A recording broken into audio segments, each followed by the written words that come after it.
on your right is a player that you definitely will recognize. It is s4iler, who had an incredible Hall of Fame level season in season number 1. Stellar performance, playing a lot of Ruby and Sapphire, but back at it again on Amber and Emerald versus the Doug. I think Doug is playing that Blurple. This has been the matchup of the entire format, I believe, so far. I mean, and to set the stakes here, we are in the middle of round 8. There are 9 rounds. We got 2 more rounds for you here. It's coming down to this here because I correct me if I'm wrong, but I don't think X2. I don't think many X2 people are going to make it. Not many. A couple will. At all. Yeah. You think a couple will? Okay, but this is still everything on the line. Yeah, right now I believe we only have 2 X0s left in the tournament, and I'm pretty confident they're going to start drawing in at this portion of the event. So that means that I think more X2s probably will make it in this one than they typically do. But like you said, there are very few rooms for error. And I do have a fun fact about this s4iler gentleman. I don't think he's been on feature matches that many times. We heard that from Tiago. Tiago was telling us that they had a little conversation, and s4iler was like, "You've been on more feature matches in the past 2 months than I ever have." And we heard word that s4iler's only feature match was a backup for Worlds, and it never got aired. So we are doing him a huge bonus here by putting him on. We thought, you know what, maybe we'll keep the streak alive. No s4iler, and then he begged. He begged a little. No, I'm kidding. I'm kidding. We wanted him on. It might be a curse. I mean, being on having such a prolific career and being at so many DLCs and doing so well for so long and not being featured, and that might be the reason why. He's so what if he levels up here? What if it's like they had to contain him a little bit and keep him on? Yeah. Yeah, and now he's going to be unstoppable once he gets a taste of it. But honestly, he is a great player, and I've seen him play, and I've heard him talk about the game, and just his approach and the way that he thinks about it. It thinks on a different level, and that's something that's indicative of all of these great players. But Doug is no slouch. He's no geek off the street. He's not going to just roll over and get banished by anybody. I don't think he's going to be intimidated. He has climbed this mountaintop before and fell ever so short at an inking event and trying to right those wrongs, playing his Sapphire and Amethyst strategy. So coming in, trying to win this thing.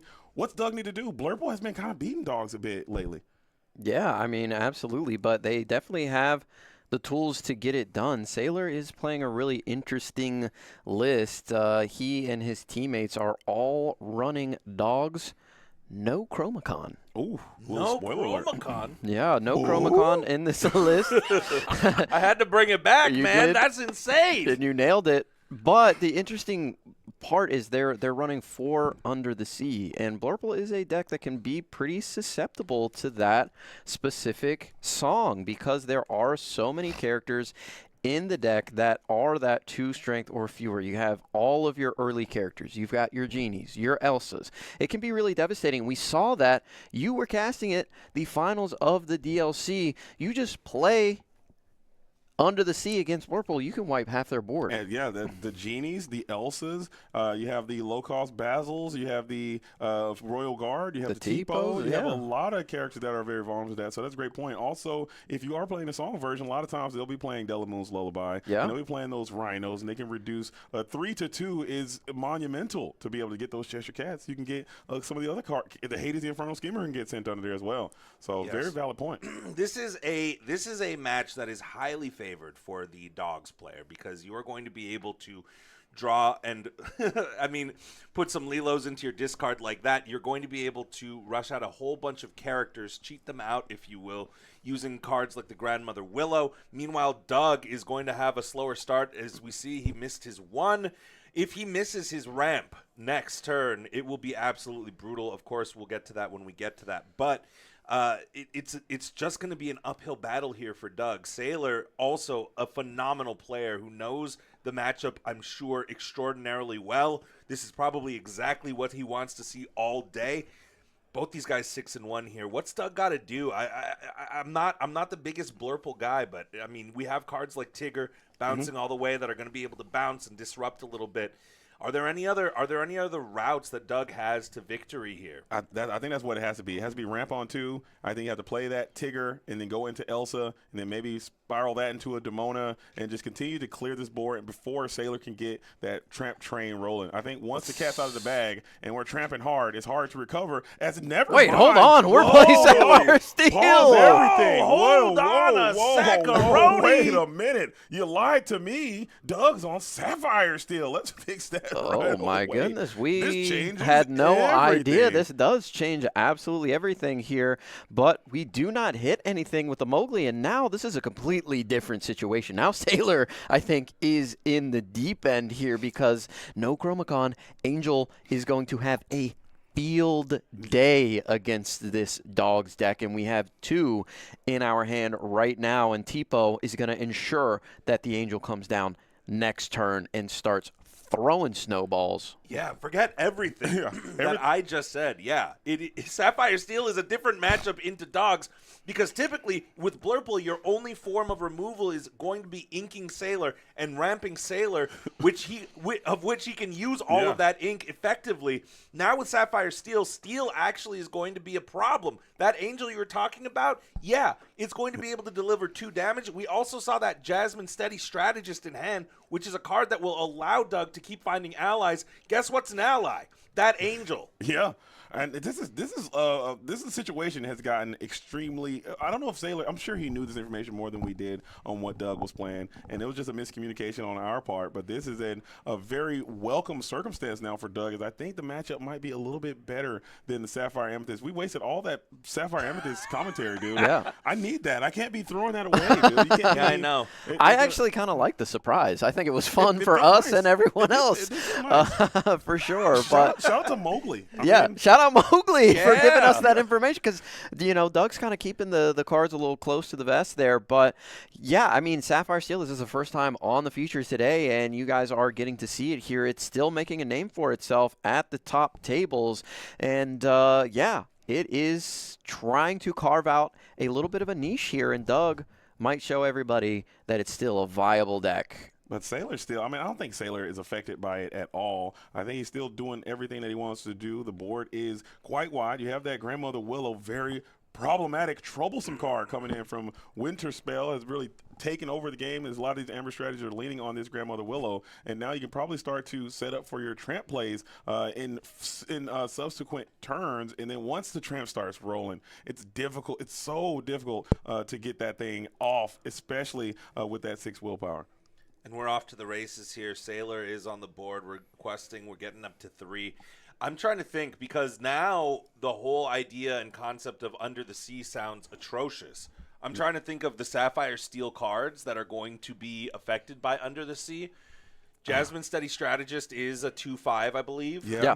We got Tipo, but that's about it. You're not exactly mad if your Tipo goes down. Scuttle hitting the Inkwell here. That's an interesting inclusion. I think that's really, really good into a wide Blurple field. I mean, you can't use your Elsa to exert it. You can't use anything to remove it, like Hades or Into the Unknown or let it go. Yeah, just having that war keyword is also good in this matchup, because they get the Chromacon down. They can't bounce that Scuttle back, and that 5/5 strength and willpower, being able to challenge a ton of different characters over time, seems like a nice pick. And it's also an ally. It pairs quite nicely with that Jasmine Steady Strategy that Brent Mukai was so high on.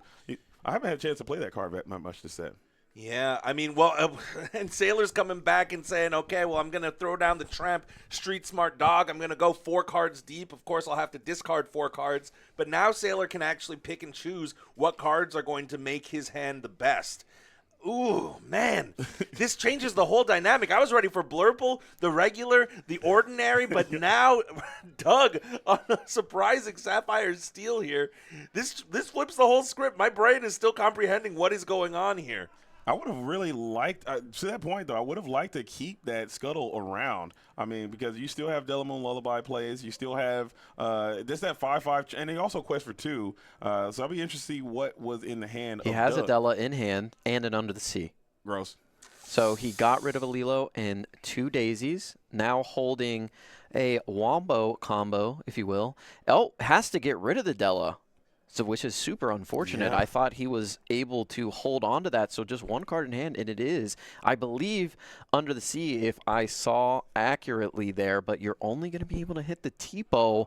If you're able to keep the Della, you could get rid of the Angel and the Tipo here on the next turn with that Under the Sea. Of course, Tramp singing for 7. He only needs one other person in the chorus there. And it could be any of these characters, but unfortunately have to get rid of the Dellas there and not able to use that. And now s4iler thinking about what is possibly going to come down on this turn. It could be a second Angel.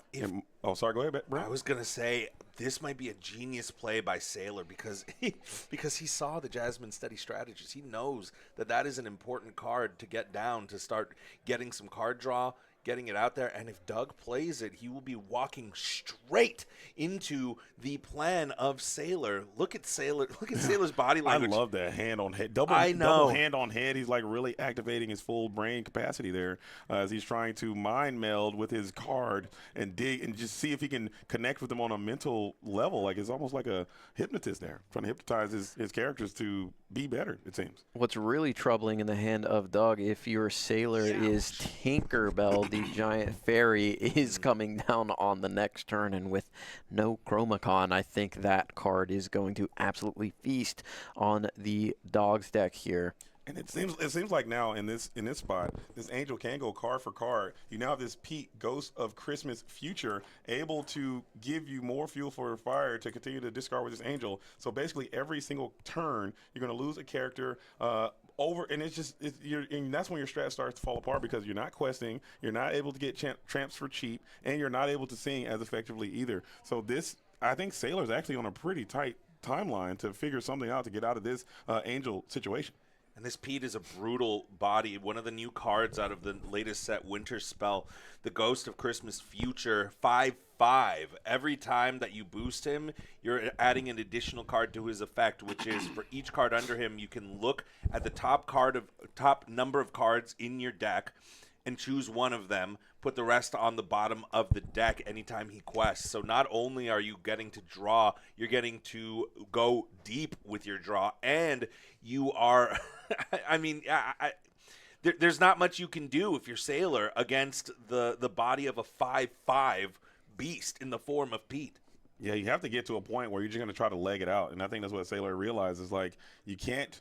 I don't think you can win by sitting around anymore. This Angel's just too problematic for you. So you got to start questing here and just seeing how far you can get before the door starts to slam shut. Pete will be able to fuel that Angel as well because it's just a strong card. And I thought this card would be significantly good this set, but I also earlier this set I thought Angel was going to be bad. That's one of my worst takes I think I've had. It was tough to decide whether Angel was going to be good or not without actually seeing what the meta was going to be like and how consistently you could refill that hand. But there are so many different strategies in this game to sort of make that happen. In the Amethyst style decks, you're able to use Olaf and things like that, bounce cards back to your hand like Doc, redeploy Doc, draw cards, refill the ammo, if you will, for Angel. And then in this strategy, of course, you have cards like Goliath, which allows you to just play a card, dump a card every turn, draw 2, and refill. So we've really seen the power of Angel in this format. Steel has just enough to fuel this card, and if you're able to play a deck with even more card draw, like we were talking about, Brent brought up the Pete, able to draw every single turn, and there is the Tinkerbell. This might spell tragedy for s4iler here. I was gonna say as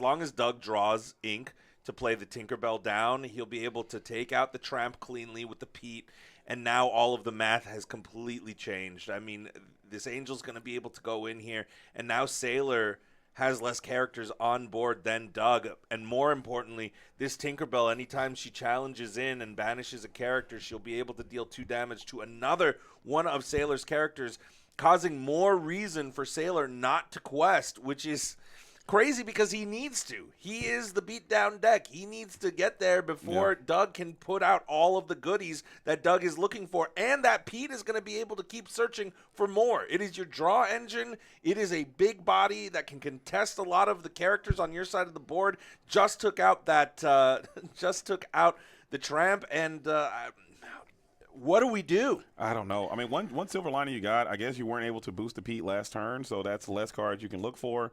I guess that's you could, brutal. Yeah. Just to try to cycle a card here. If you had the Tramp, you could use the Delos, target the Tinkerbell, and sing the Under the Sea, but we lost the Tramp. Yeah. Unfortunate. I mean, I think that this game might be over. I mean, this Under the Sea now. I mean, what's the point? Yeah, I think honestly, if I'm s4iler though, I don't think you wrap it up too soon. I think you're still like in a fact-finding expedition. You're just trying to see if you can see any more new cards because you have seen some of the tech. You've seen some of the Jasmine. You've seen the Angel. Maybe you're trying to see how much top end is there. Maybe you see a little bit more spice. Maybe you got like cards like Vision of the Future, Develop Your Brain. Maybe you can kind of plan around that kind of stuff. As Strength of Raging Fire is going to come out. Check that. It's going to be.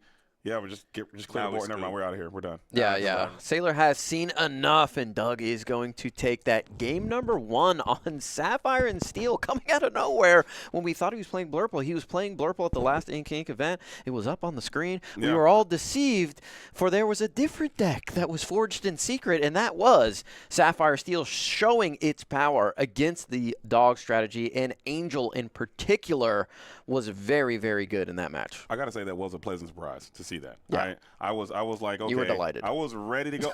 Honestly, I don't mind the Sapphire Amethyst versus the Amber and Emerald match. I think it's a pretty decent match to watch. It's pretty cool. But seeing Sapphire still alive and well at this point in the tournament, usually at this point you kind of got it solidified of what you're going to see in the top cut. I just like a little bit of variety in my life. I like to see different decks performing well, especially when you can have some new cards and get a new take. I think that's just a good way to play the game. So. Absolutely. And in a meta where people are saying it's rock, paper, scissors, there's only 3 real decks. Well, move over because we got Sapphire Steel, we got Amber Steel Songs, and we got Ruby Steel today. Ruby Steel could still be alive and well. Everyone is sending all their thoughts and prayers to Sky to continue to play that. I know I am. I'm always going to cheer for the underdog. Ruby Steel hasn't. I think even the Sapphire Steel lovers out there and enjoyers, Sapphire Steel has had some success. It did win a CCQ. It did have something in, it did win some Golden Mickeys. But decks like Ruby Steel and Ruby Emerald and Ruby Amber to a lesser extent really haven't had the opportunity to do anything of note. And I don't like that. I want to see every deck get a chance to be represented. And I would like to see that deck continue to perform well. Ruby is just in a bad spot right now. Hopefully, we've been saying it for a while, but hopefully the next set gives it something to give it some more legs here. But we are getting into game number 3. Brent, what do you think s4iler needs to do here to turn the tide and get this win on the play against what seems to be a pretty bad matchup? I mean, that's a great question. With Dogs, I mean, I didn't even – I'll say this. Doug is not even really playing anything that you can Mowgli away. I was going to say if you hit something with that Mowgli, maybe it changes a little bit. I mean, maybe I did see a Sail the Azurite Sea. Yeah. I assume if Doug has a Tipo, he's going to ink that. Maybe that's one way. If s4iler's able to get to 2 ink and he's able to play out the Mowgli and take away the only ramp that Doug has, if Doug only has the Sail the Azurite Sea, that might be exactly what he needs. Get Doug off of his game plan, because if we get to a few turns too many, well, s4iler is going to be in an awkward position. So we're starting with the exact same play here. A Bobby Zimmerowski coming out, no Lilo to be able to throw into the discard, but yeah, you gotta kick somebody. We gotta play a full-on rush game and hope Doug doesn't have the Angel. I think that's it, and hope that he doesn't have the Tinkerbell. Opts to discard Daisy there, which is interesting. Inking Vincenzo here and passing it on, so we're not going to have the Jasmine shift onto. Grandmother Willow comes down. We have another Daisy that probably is going to follow up the Ancient Advisor here. Maybe not. Thinking about something else. We didn't have considering the it's the lady. Yeah. And s4iler maybe smartly identifying that he didn't see a lot of, I mean, there was Strength of a Raging Fire. Yep. Right? But not a lot of songs, it felt like. Not a lot of anything other than characters. So maybe this is s4iler's way of saying Daisy Duck, not as powerful, and you don't want to give your opponent too many cards in the hand. I don't know, but that's still the Azurite Sea. If I see If I'm on the play, I think if I hadn't, he probably just didn't have it. I'm always going to try to snap that thing on too, just to get a chance to rip that sail the other right sea, stop them from ramping, and then you can probably punch your ticket to a win if you can knock that line off. But it's so funny that we're talking about Amber and Emerald struggling against the Sapphire and Steel deck. I believe in the previous sets, that matchup, I had I struggled mightily when I was the Sapphire Steel player going against the Dogs decks, but now it seems like this Angel has supercharged his deck to a level that it's just so difficult for them to deal with this card coming in so early because you're able to ramp and play it a turn sooner. Yeah, being able to get it down on that turn number 3, I think is imperative. Like, it's a pretty good card on turn 4, but on turn 3, it's kind of insane because on 3, you're typically playing a 3/3 that has an enter the battlefield ability, such as Pete or John Silver, etc., etc. But and this is static. Another tramp, Street Smart Dog. I think that he caught that off the top. Maybe I'm incorrect, but that's not a bad draw here. We are flooding the board. You asked Garrick, what can we do? We got to flood the board out. Yeah. We gotta figure out some way to put Doug on the defense so that we can just keep on going. And still able to keep one card in hand for s4iler. That's huge, and it is Della's there, which is going to make this Angel a lot weaker and not able to really challenge effectively. So s4iler now getting off to the start that you said he needed to. Yeah, can't challenge anything. I think I think s4iler's actually in a super comfortable spot to quest and win this game in the following turn, unless there's a card that I'm missing coming in at 5 ink. I just don't know what that exists. I don't know what that card could be. I guess you could take down the Lilo or the Bobby Zimmerowski this next turn, put 1 damage on someone if you want it, but you really need to get a double character here. How much lore is on board? 2, 4, 6. I think you lose here if you can't clear at least 2 things. You can clear at least 2 things, though. We can challenge in with the Angel as well as discard with the Angel.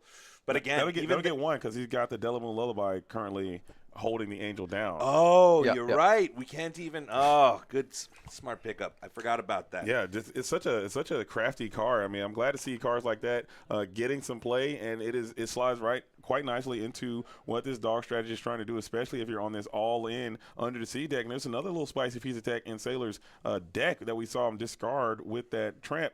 I think there is a Mickey. Amber Champion is in the deck as well to help sing those songs and increase the willpower of these Amber characters. Yeah. Though, I mean, we're going 4, 5, 6, 7, 8. We're getting up to 18 lore here. And Doug doesn't have widespread removal either. He's not going to be able to. The best he's got is Tinkerbell, which is in hand, important to note. But if we're able to get at least 1 more character out on the board here, that would be really, really good for s4iler. Doesn't find it. A dock and a hand, that's not really super relevant at this point. Yeah, I mean, I don't think we're going to get to a point where Doug can empty his whole hand and Doc makes a difference. Yeah. This game will be decided in the next 2 or 3 turns for sure, if not this turn here. I think turn, this might be the last turn unless you can do. We can clear Tramp with Pete and Tinkerbell. We can challenge into Daisy with Angel and then throw a snowball onto something else. Yeah, you still have 3. Yeah, there's still 4 lore on the board. It's just not going to happen. Maybe he hurled his Thunderbolt could be involved in here somewhere. Maybe because you have to clear everything except for 1 ready Willow. And to get another turn, s4iler is all in. Though, wait a minute. Hold on. Wait a minute. Why is the boost?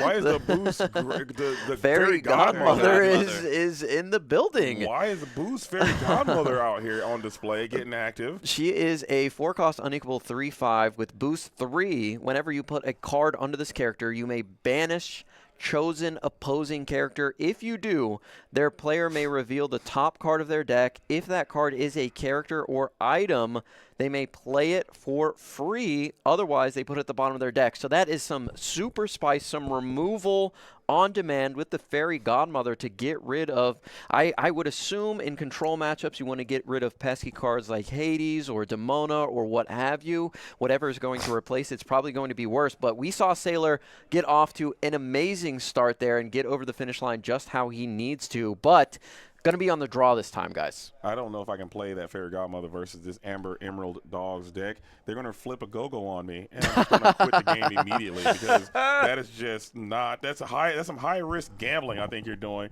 You're going to flip that big tramp, and now they're going to really cook you with another tramp. You get rid of the Daisy Duck, and they evolve that into a tramp from this Fairy Godmother. You absolutely hate to see it, but that was a phenomenal start for Sailor on the play. Now you're on the draw. Doug, I think Doug needs to come out, and maybe you can get – it seems like you're leaning on that Angel on turn number 4. Ramp to Angel seems like a pretty powerful, cohesive way to approach this deck. But is there anything else? We haven't seen any of the Jasmine, Shift Jasmine, Pleakley lines get into those Tinkerbells early. Maybe we can go that way with it this time if you're Doug. Doug's actually been discarding the Cinderella as well, so he's smartly identifying that he needs to get bodies onto the board that will be able to contest the dogs, contest all of the high lore, high willpower characters that Sailor is going to be implementing here. I mean,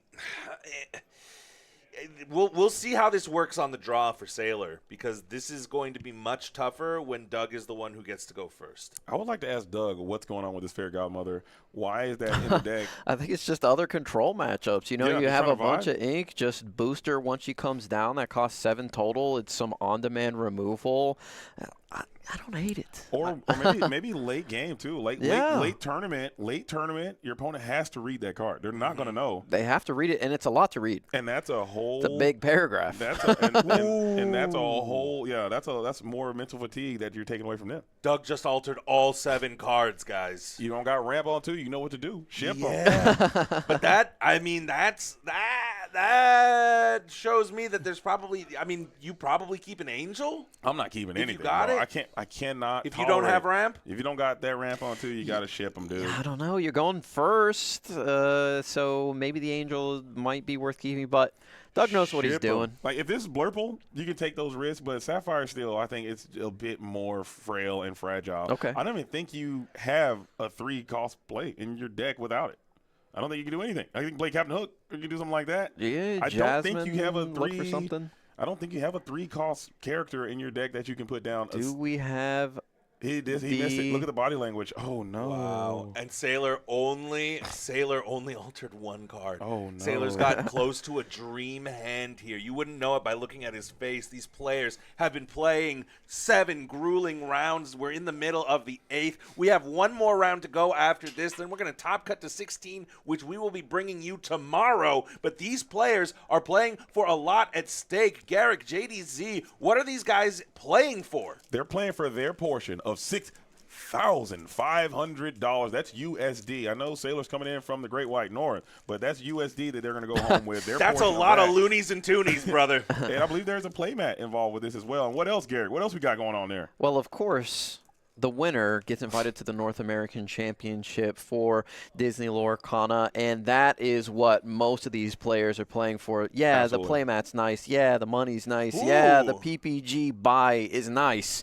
But you want that North American qualification, and here is the Jasmine. If you don't have the ramp on 2, why not go ahead and shift a big Jasmine out here and maybe get a Pleakley down next turn and make up the difference? But I don't see it in hand right now. We do have Angel, we do have Cinderella, we do have Doc and Pete and Hades, so we might be running into a little bit of an uninkable issue as Sailor is doing exactly what he wants to do, going wide here. Yeah, that's a powerful line. If you go Daisy on 1, Tree on 2, Tree and Daisy on 2, that's a powerful play. There's a lot of questing power coming through as we are getting another quest in with this Jasmine.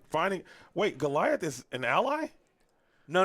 It was Daisy trigger, the big prize trigger. Sorry, my brain is – I was like, wait a minute. Goliath is a hero. I was about to say, what is going on? But this Pete was an ally, though.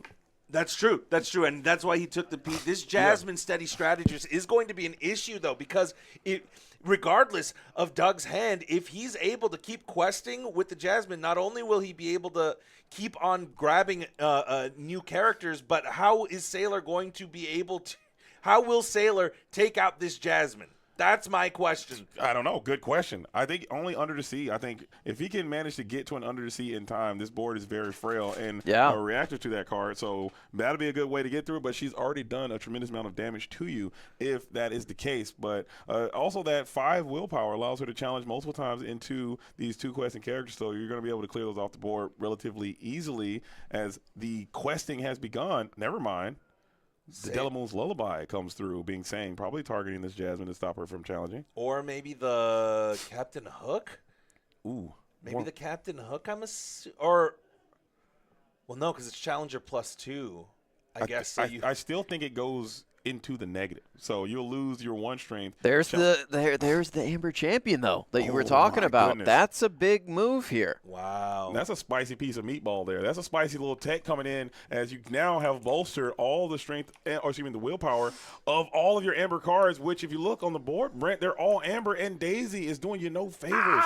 But now you are giving him with these double daisies. Yes, we're getting up to 6 here, but Doug is being able to draw into the ink that he so desperately needs. He's going to be turning the problem for Doug into a solution is Sailor with these double daisy ducks, man. I mean, sure, the Mickey Mouse Amber Champion is going to put in some work. We will get an extra 2 willpower to all of the other Amber characters, of which Sailor only has Amber characters.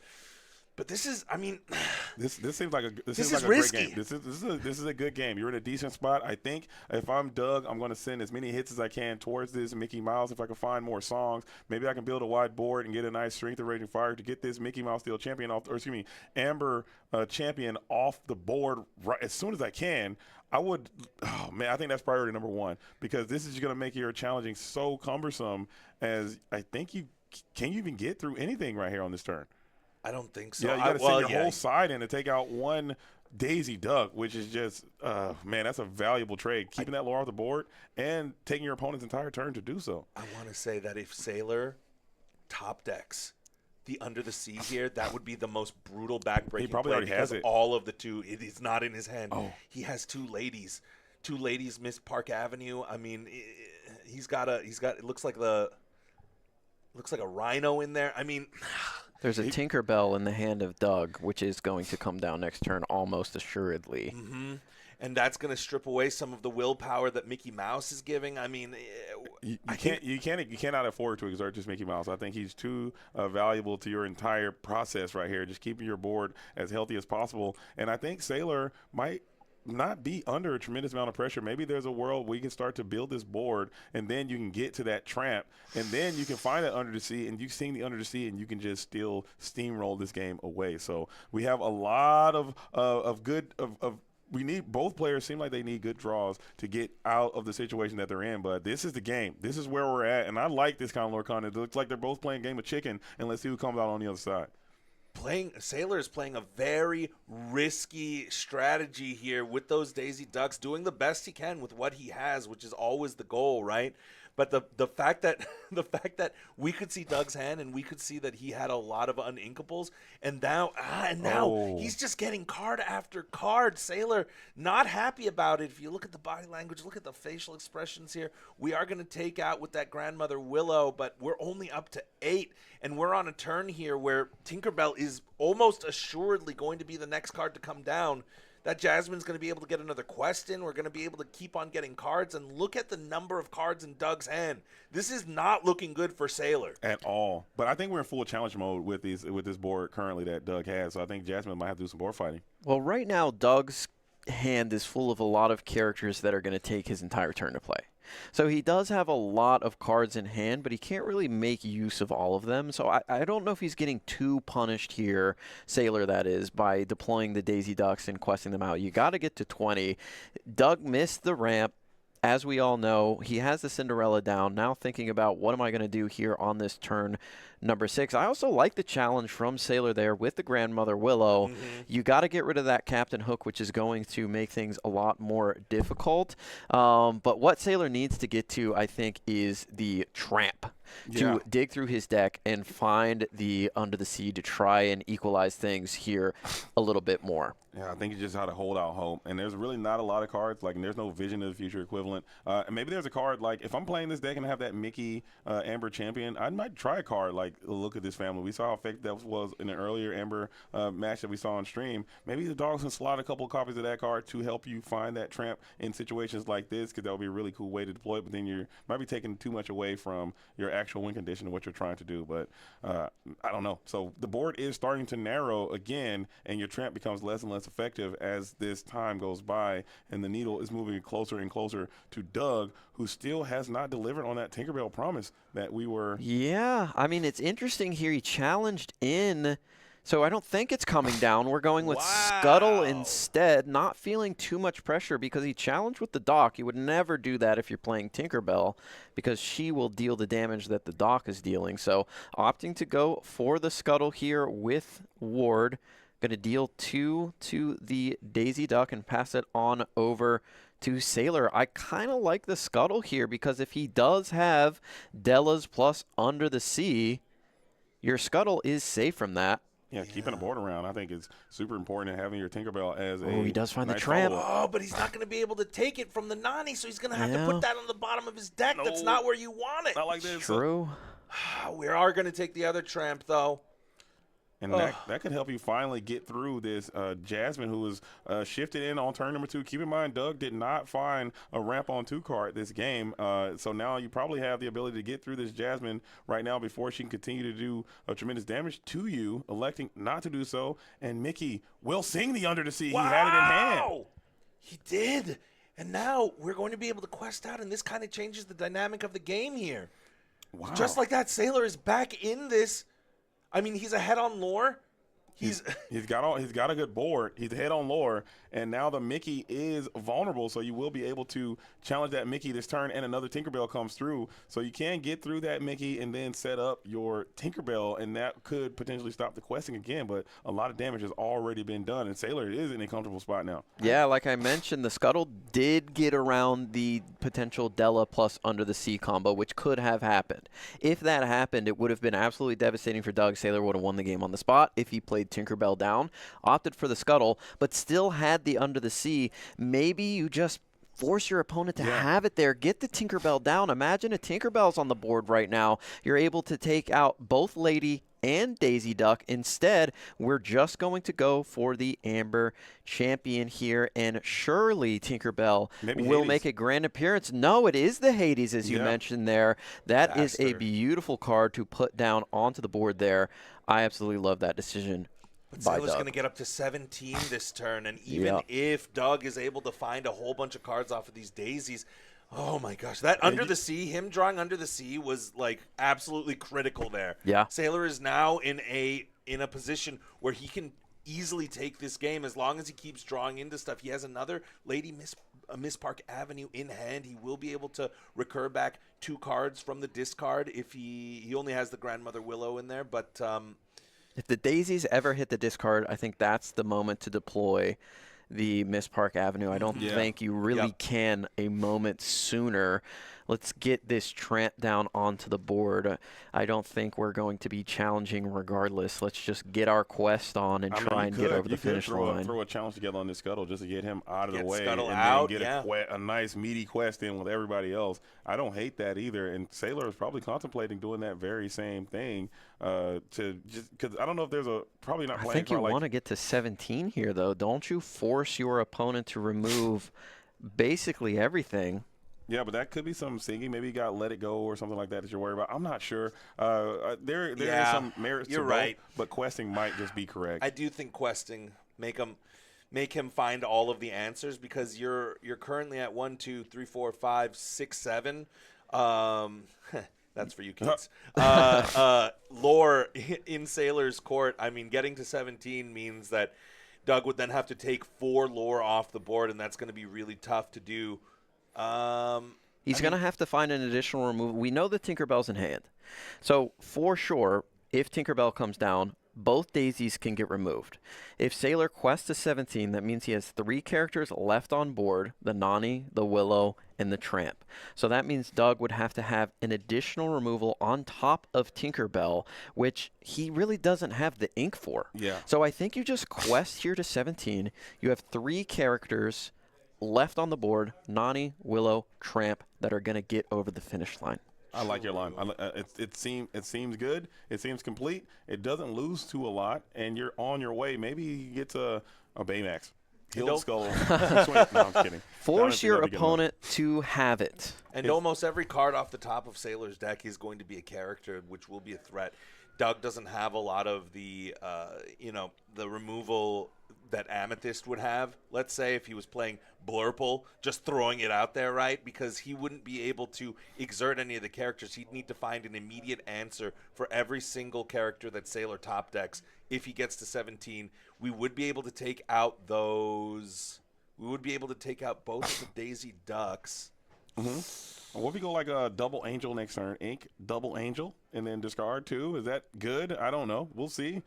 That's possible. I mean, we haven't seen any Angels yet this turn. Doug looks like he is feeling the wall starting to close in. I believe we're having a judge chat here as both of the Illuminators are just talking about something, just trying to see. Maybe they're talking. I think s4iler may have paid too much ink for the Tramp. Or with the Willow, or maybe trying to find a target. Yeah, we don't know exactly what the judge He paid 3 here, 2 for Willow, 1 for Tramp. I'm not sure what the issue could be. You know but what? You yes, guys keep quest. talking. I'm gonna. Okay, I was gonna go see if I could find it out, but it looks like this game is Thunderbolt to the bottom, over. Cinderella to hand.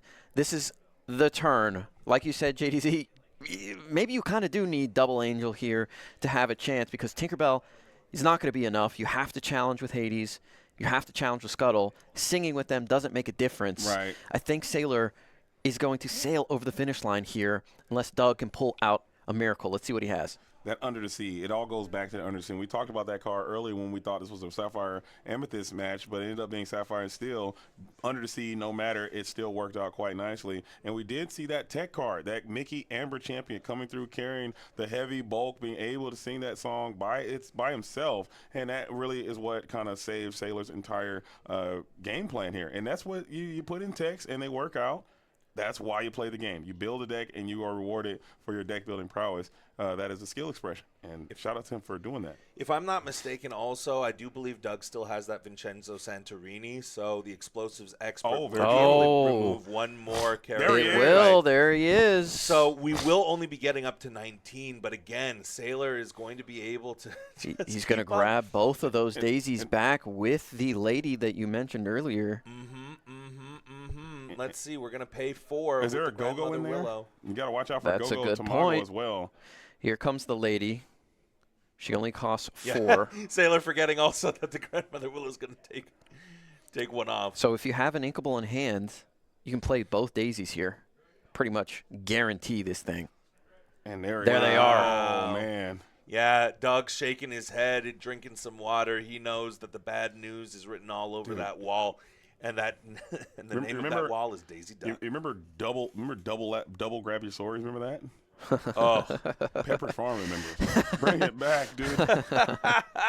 And what was that, set 2? That's game. That's game. Pierre-Marc Duguay. He nailed it. Coming out here and showing what for. He's looking for all of the loonies and toonies up top. And Doug was not able to pull it out. Yeah, and that was, and again, he came all the way in from Canada. I think from Quebec, I believe the Montreal area. Shout out to them. There's a CCQ that just got granted to the Montreal area of Canada, and a lot of strong players are in that region and coming all the way down here to the Ink Open and being and staying alive. You're very much alive and well in this event. Punching your ticket all the way into round number 9. So the last round of Swiss, you will probably have to play, or maybe you can run some numbers and maybe potentially draw your way into that top 16. But what an incredible match.